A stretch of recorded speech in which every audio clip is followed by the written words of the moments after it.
En el planeta Terry, en Líder Luján, tenemos el gusto de saludar a Mauro Perna. ¿Qué haces, Mauro? ¿Cómo ¿Cómo estás, estás? Adrián? Buen día a toda la audiencia. Muy bien. Bien, bien. Bueno, Mauro, tenemos 15 minutos y Sí, quedan cortos, parece poco tiempo, porque claro, la geopolítica, la política internacional, pasan muchas sí, cosas. no nos da respiro, ¿viste? Sí, muchas cosas importantes.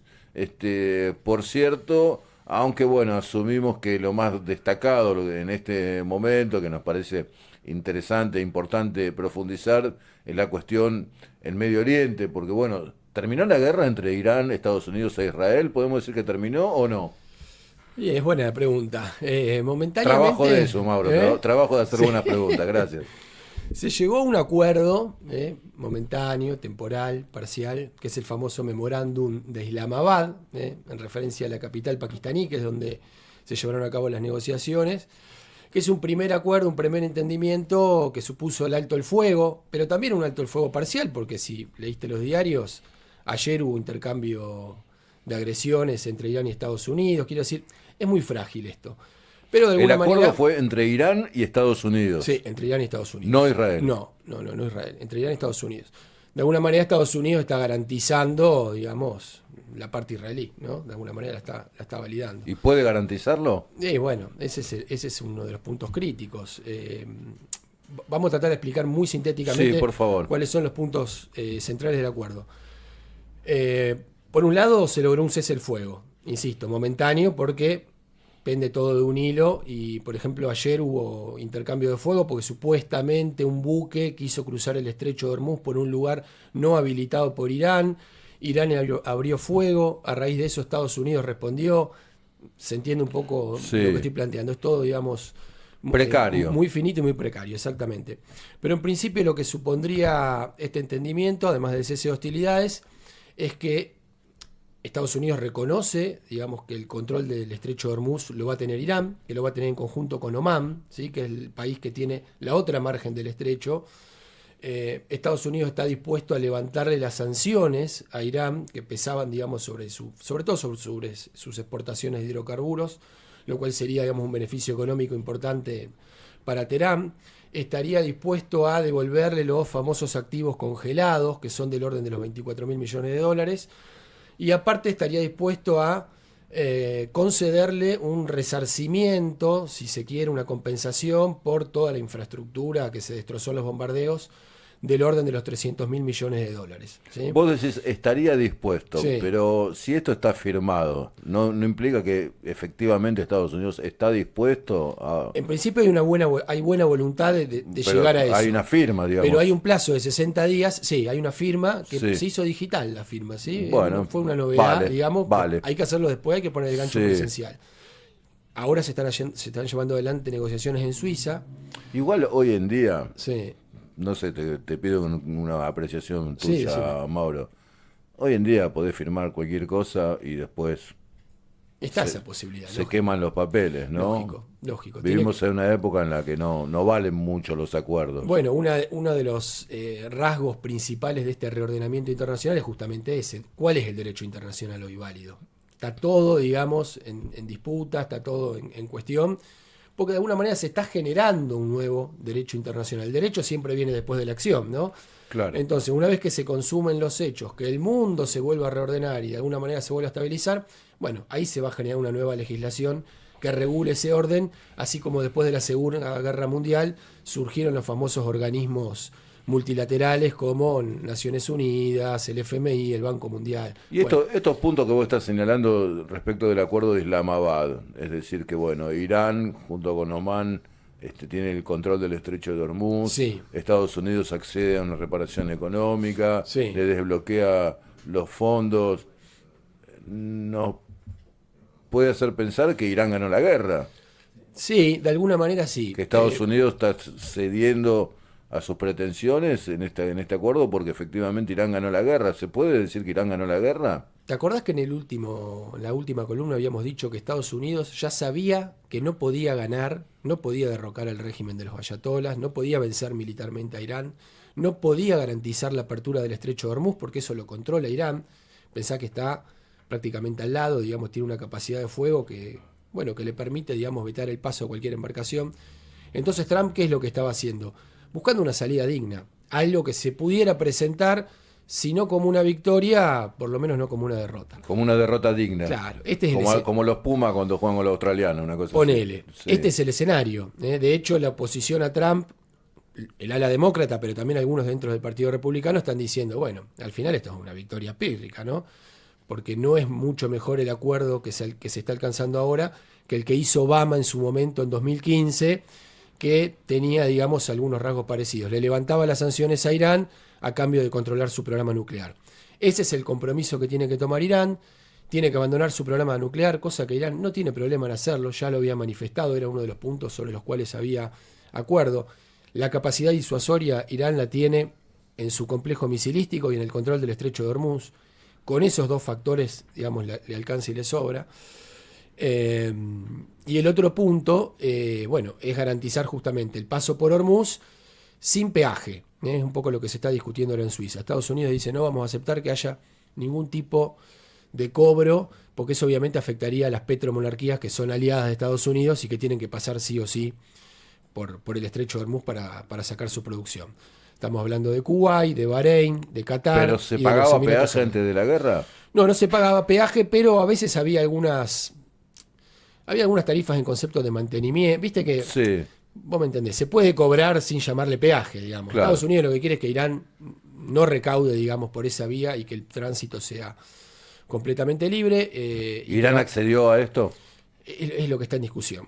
Ah. Todavía no se están terminando de poner de acuerdo, todavía no hay acuerdo sobre estos 300.000 millones de dólares que van a ir en compensación. Pero hay dos puntos que sí podemos mencionar que son importantes y que tienen que ver con Israel. El primero es que no se habla de Gaza, lamentablemente, ¿no? De alguna manera se puede decir que Irán, que en su momento financió, digamos, a la milicia de Hamás para que resistieran al embate permanente, a los ataques permanentes del gobierno israelí, en este punto quizá queda de lado, ¿no? Se dio, digamos, a la pretensión de poder brindar alguna ayuda para la resistencia palestina. Pero no así con Líbano. En este momento Israel está ocupando aproximadamente una quinta parte del Líbano, sobre todo la franja sur, que es donde se concentra la población chiita, que es la misma rama del islamismo, digamos, que la que tiene Irán. Y bueno, y Netanyahu está ahí plantado, tiene unas 6, 7 bases militares medias precarias, si querés, porque son bases que se han improvisado, digamos, en los últimos meses, pero no quiere retirar las tropas. Y bueno, ese puede ser un punto también de desacuerdo importante.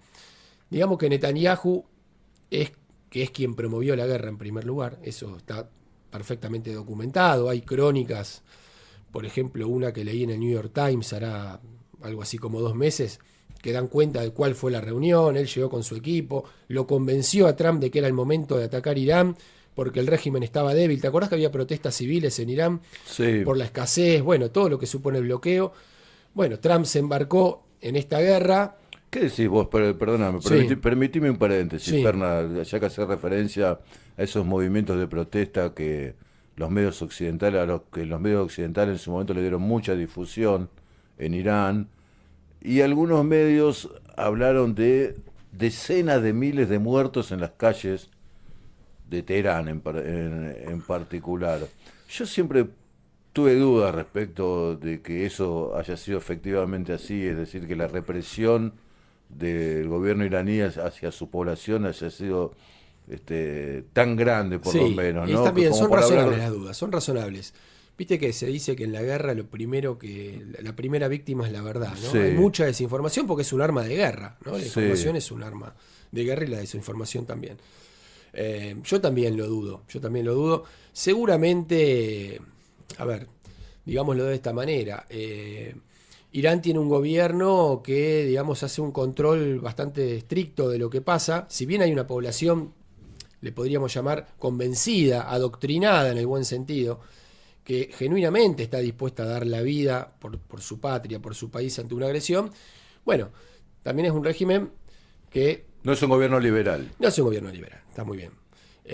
Así que pudo haber habido tranquilamente alguna... Pudo haber habido represión, pero no Sí, de la magnitud. no en esos números, están totalmente magnificados por Estados Unidos y por Israel. Para el caso también podemos apuntar contra el trabajo del ICE, la Fuerza de Control de Migración de Estados Unidos, que hizo desastres también en un país liberal, donde están todas las garantías y las libertades individuales y los derechos y qué sé yo. Y bueno, y también pasan esas cosas, ¿no? Pero bueno, el punto es qué va a hacer Netanyahu, Adrián. Yo creo que hay que estar atento a eso. Es el principal derrotado, si bien para Trump significa también una derrota parcial, para Netanyahu lo supone más, porque significa abandonar toda su pretensión primero de derrocar al régimen iraní, después de seguir expandiéndose en este proyecto mesiánico y totalmente ilusorio de Gran Israel. Ese era el gran objetivo, o el primer gran objetivo de Netanyahu y de Trump, era derrocar al gobierno de los ayatolás, como lo llamás vos. Y porque con eso ya conseguían todo, digamos, ¿sí? Y no lo lograron. No lo lograron. Bien. El segundo era que abandonara su programa nuclear. Eso es una de las cosas que están en la mesa de negociación.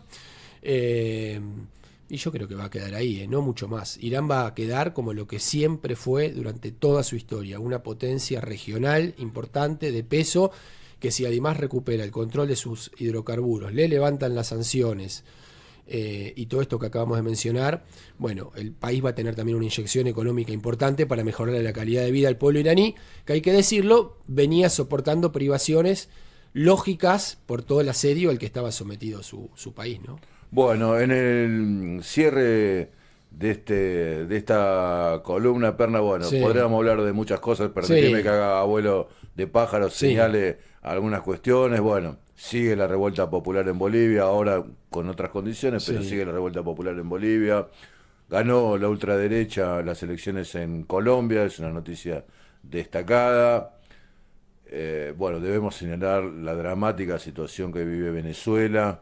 Realmente el pueblo venezolano está teniendo un año, ¿no? 2026 realmente muy difícil por el terremoto. Tremendo. De público conocimiento. Pero vos dijiste, quiero hacer una mención respecto de lo que sucede en Cuba. Sí. ¿Qué pasa en Cuba? Y quiero hacerla porque te acordás que hablamos también en el último programa y habíamos dicho, estemos atentos a lo que puede pasar en Cuba porque en cualquier momento puede haber cambios. Bueno, ahí Estados Unidos está ejerciendo un proceso de presión similar al que ejerció con Venezuela. Con Venezuela, claro. Está tratando básicamente de que el gobierno cubano, el régimen cubano, llamámosle, ya sabemos que no lo decimos de manera peyorativa, llamémosle como más nos guste, se abra, básicamente. Primero, el primer golpe se lo asestó cuando cae Maduro y se corta el suministro de petróleo hacia Cuba, te acordarás, el principal proveedor, el que sostenía de alguna manera, digamos, el suministro de hidrocarburos hacia la isla era Venezuela. Después, durante un momento, Claudia Sheinbaum, la presidenta mexicana, intentó también seguir mandando petróleo, tuvo que ceder también a las presiones de Washington, y hoy Cuba está en una situación muy, muy comprometida, con mucha carestía, con muchas más de las que ya tenía, está en una situación crítica. Estados Unidos fue un poquito más allá y logró imputar a Raúl Castro Ruz, ¿sí? El hermano de Fidel y presidente durante muchos años un hombre muy longevo, tiene 95 años, creo, Raúl Castro. Así es. Por el derribo de una avioneta que ocurrió en el año 1996, que pertenecía a una organización humanitaria, entre comillas, los famosos Hermanos al Rescate, creo que se llamaba la organización. Bueno, Cuba, básicamente, para decirlo en criollo, bajó 2 avionetas. Los cubanos dicen que fue dentro de sus aguas, los norteamericanos dicen que fue en aguas internacionales. A raíz de ese caso, que ya tiene 30 años, Estados Unidos lo rehabilita e imputa a Raúl Castro. Y en esta tensión, el presidente actual, Miguel Díaz-Canel, anuncia una reforma de 174 medidas para empezar a abrir o a liberalizar la economía cubana. Básicamente, ¿qué expresan estas reformas? Bueno, que Cuba se abre a las inversiones privadas, que los ciudadanos cubanos pueden participar en más de una empresa, que se va a liberalizar también el mercado cambiario, la comercialización de combustibles, que se va a promover la instalación de franquicias en los sectores de ocio y turismo, que es el principal sector económico de la isla. Son muchísimas, no las vamos a mencionar, pero digamos son un primer signo de que Cuba busca abrir o enviar un mensaje de que está dispuesta a abrir su economía para evitar un escenario similar al que ocurrió en Venezuela. Digamos, están negociando a su manera los cubanos, pero entienden que de alguna manera tienen que hacer una concesión al gobierno norteamericano y en eso están. Por ahora, que dicen los norteamericanos, no nos alcanza. Dicen, hasta ahora es un signo, pero no estamos del todo convencidos. ¿Y quién está ahí atrás? Bueno, está obviamente todo el exilio cubano en Estados Unidos, la colectividad cubana, sobre todo en Miami, que es muy fuerte, es muy poderosa, tiene algunos representantes de mucho peso, con mucha plata y con muchas ganas de ser ellos quienes encabecen esas inversiones y obviamente quedarse con los negocios más jugosos. Entre ellos el caracterizado Jorge Mascanosa, que los argentinos lo conocemos porque es el dueño del Inter de Miami y es el que llevó a Messi y a todo el equipo del Inter campeón a sacarse la foto con Donald Trump hace unos meses y que bastante revuelo causó acá en Argentina, ¿no? Mauro Perna, periodista. Gracias, Mauro, por el aporte que haces a No, la gracias a audiencia vos. de Planeta Terry. Gracias. Y un saludo a la audiencia.